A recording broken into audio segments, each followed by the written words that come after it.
Même pas 2 semaines. Voilà ce qui nous sépare du début officiel des vacances. Jeudi 7 juillet pour les écoliers et la saison touristique s'annonce d'ailleurs exceptionnelle. Et d'ailleurs, les réservations s'emballent. Oui, location de voitures, trains, déjà 8 millions de billets SNCF vendus, c'est 10% de plus par rapport à l'été 2019, le dernier sans Covid. Et côté hôtellerie, Geoffrey Branger, quelle est la tendance ?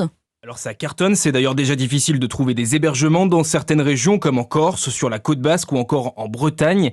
90% des gîtes de France par exemple sont réservés. Pour les villages vacances Bellambra, les établissements sont déjà bien remplis. Alexis Gardy, le président du groupe. On est très confiant pour cet été. On est aujourd'hui à un peu plus de 70% d'occupation sur juillet et un peu plus de 60% sur le mois d'août. Donc la dynamique est très bonne, il est temps de réserver. Du côté du Club Med, tous les hôtels sont complets, que ce soit en France ou en Afrique du Nord. Ce qui est sûr, c'est qu'avec l'inflation, les Français vont tenter de réduire la facture. Alors, les réservations explosent dans les campings, souvent plus économiques. Mais avec cette très forte demande, les prix augmentent, comme l'explique Alain Calmet, le président du groupe Omer. Cette année, les tarifs montent, il y a beaucoup de demandes. On est presque plein et dans certains endroits, ça va être à peu près la même chose que l'an dernier, mais dans d'autres, ça peut atteindre plus 10%. Alain Calmet, président du groupe Omer, contacté par Geoffrey Branger. Des prix en hausse et le budget des Français en baisse. Moins 8% cette année selon une enquête CSA Research. Et pour ceux qui prendront l'avion, gare à la pagaille dans les aéroports.